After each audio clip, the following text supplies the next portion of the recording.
兄弟姊妹，大家平安。今日是2021年5月初8。今日的经文是诗篇98篇、申命记32章44到47节、马可福音第10章42到45节。今日的主题是交代。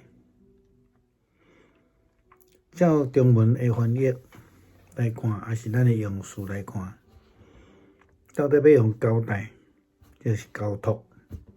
其实伫英文甲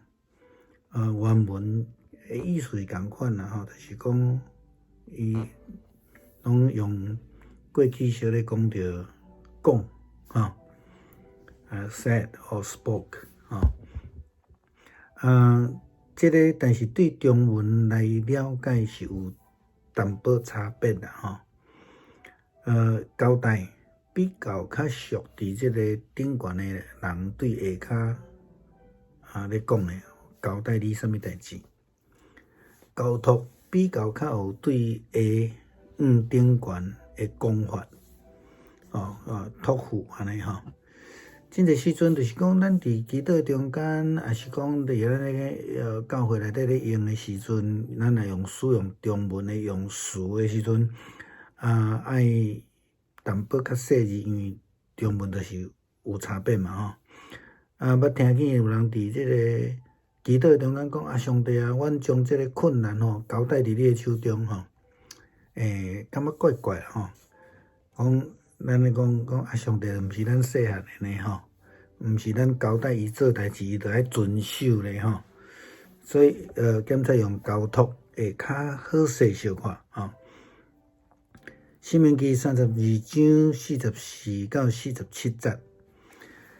记载着摩西伫人生的最后旅程的中间，将上帝的命令搁一摆来交代互以色列百姓。这个交代就真清楚，就是讲爱因遵守，就是讲咱会通讲是摩西最后的遗言，伊的交代安尼啦吼，是搁将上帝所交代的命令重新搁申述一摆，互以色列百姓，互因会通记得，互因会通继续来谨守上帝的命令。摩西安尼来交代因，恁必须爱切切来遵守我今仔日恁所颁布的这个诫命。这是交代吼，是传授互恁的儿女，叫因着爱遵行。这个诫命毋是空空的话，是恁的性命。恁着遵行，就会通久长踮伫约旦西岸。恁将来要来征服迄片土地，讲进入伫即个应允之地、迦南地，就是爱守诫命。摩西特别是讲着接续了后，伊讲这毋是空空的话啦，毋是讲算的啦，必须爱用性命去遵行的，必须用性命去遵行的。毋单单是当代的人，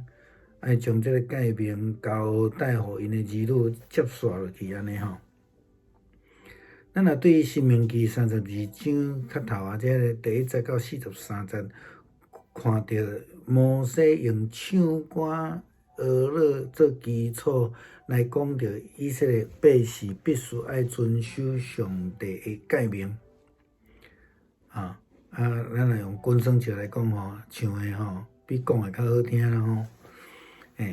20节到27节的经文安尼讲着，讲摩西甲以色列百姓讲，我要因面看因的结局怎样。因本来是极歹的族类，心中无诚实的儿女。因用迄无算做上帝来扰动我的愤慨，用这个虚无的神明来惹我的受气。我要用迄个无正主民的受气来对待因啦吼，用愚妄的国民来惹因的受气。因为我伫受气的中间有导火，伫烧到伫深的阴间，将地甲地出产的拢烧了了。山的根基也烧了了。我要将财下藏伫因的心上，我的钱要写因啦吼，因要邀歌来消散，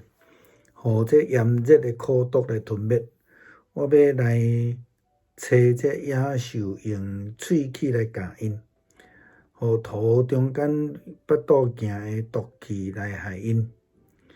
外面有刀剑，内面有惊吓，互人丧胆死亡。这少男，这童女，食奶的，白头毛的，拢总灭绝。我搁讲，我要将因分散远远，互因的名对人的中间来除灭。行了对得惹去我受气，行了对得看毋得，就讲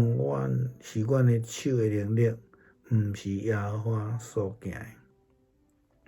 所以咱会当看见耶和华透过摩西的劝勉提醒，搁一摆来交代以色列百姓，着爱谨守上帝的诫命，若无，就会惹上帝生气啦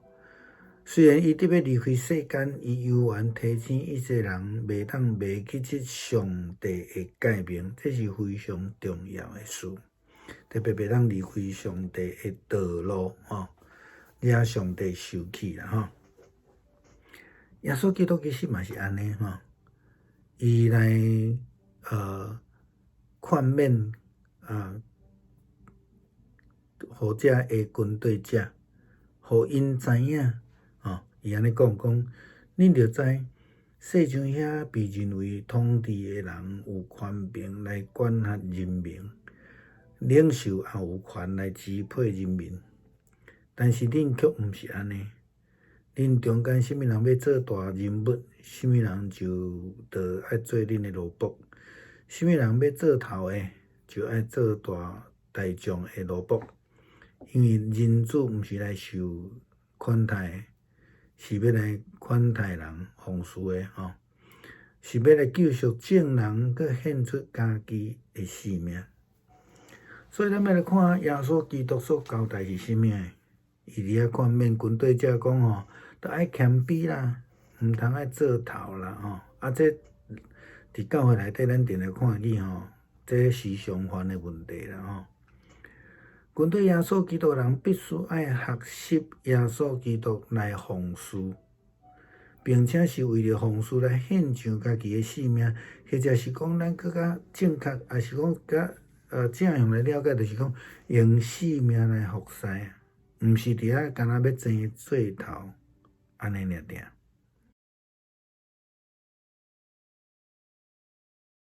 弟兄姊妹平安，今天是2021年的5月8号。今天的经文是诗篇98篇，申命记32章44到47节，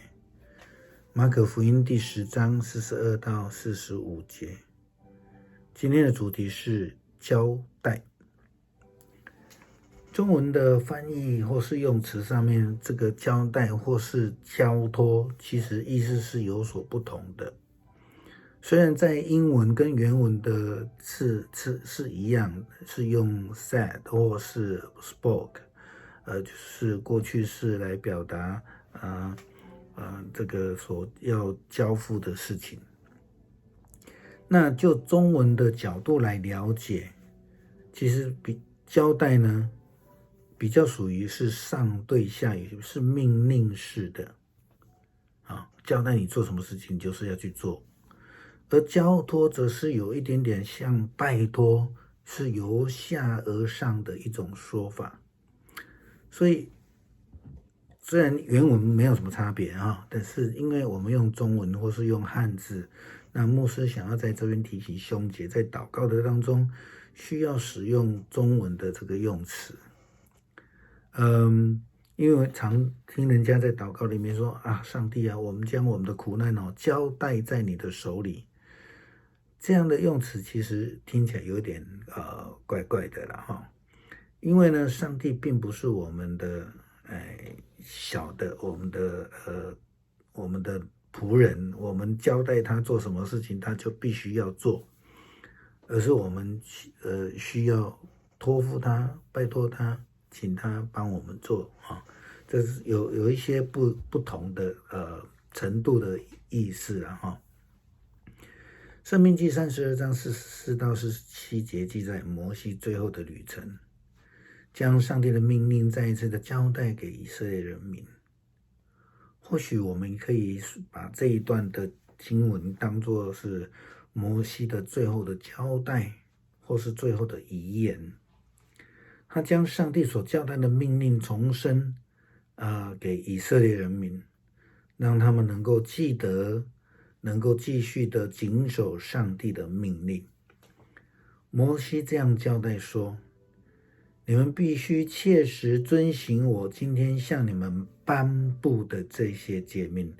颁布的意思就是说你们要去执行，所以是交代很清楚的。也要传授给你们的儿女，所以不是只有这一代然后教他们遵行这些诫命呢，不是空话，而是你们的生命。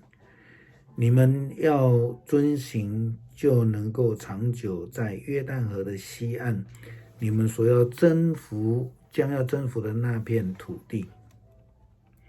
摩西很明白的说，这个诫命他所交代的不是空话说说而已，是必须要用生命去遵行的。不仅仅是针对当代的人，其实当代人已经不能进去迦南地了最主要是要将诫命呢交代给儿女们。我们如果再往前看经文的前面，申命记第32章第1到第43节，我们说这是摩西之歌，或是说摩西以赞美为基础来提到以色列人民必须要遵守上帝的诫命。在20节到27节当中，摩西提到了上帝的怒气。摩西这样说，我要向他们掩面，看他们结局如何。他们本是极乖僻的族类，心中无诚实的儿女。他们以那不算为神的触动我的愤恨，以虚无的神惹了我的怒气。我也要以那不曾指明的触动他们的愤恨，以愚昧的国民惹他们的怒气。因为在我怒中有火烧起，直烧到极深的阴间，把地和地的出产尽都焚烧，山的根基也要烧着了。我要将祸患堆在他们身上，直烧到极深的阴间把我的箭也射向他们他们必因饥饿消瘦，被炎热的苦毒吞灭。我要打发野兽用牙齿咬他们，并土中复行的用毒气害他们。外头有刀剑，内室有惊恐，使人丧亡，使少男童女、吃奶的、白发的尽都灭绝。我说，我必将他们分散远方，使他们的名号从人间除灭，唯恐仇敌惹动我，只怕敌人错看，说是我们的手的能力，并非耶和华所行的。所以我们可以看到说，摩西在这个地方的劝勉提醒，而且再一次的交代以色列人民必须要谨守上帝的诫命。即便是他已经要离世了是最后的留言他用遗言的方式来交代以色列人民要遵守，不能忘记上帝的诫命，要用生命去实践。耶稣基督也是如此，他告诫所有跟随他的人说道：你们要知道，世上那一些被认为统治者的有权柄管辖人民，领袖也有权支配人民，但是你们却不是这样。你们当中谁要做大人物，谁就得做你们的仆人；谁要居首，谁就得做大众的奴仆。因为人子不是来受伺候，而是来伺候人，并且为了救赎众人而献出自己的生命。我们看耶稣基督所交代的事是什么？他非常清楚的说，就是提醒门徒们要怎么样谦卑，不要抢着居首。虽然这个事情在教会里面常常看到，大家都抢着当头。跟随耶稣基督的人必须要学习耶稣基督来服侍人，不但是服侍人，更要为了服侍而献上自己的生命。或许我们用更简单、更明白的方法来说，我们的服侍必须要用生命来服侍，就像摩西说的，用生命来遵守他的诫命。这是主的交代，主的交代。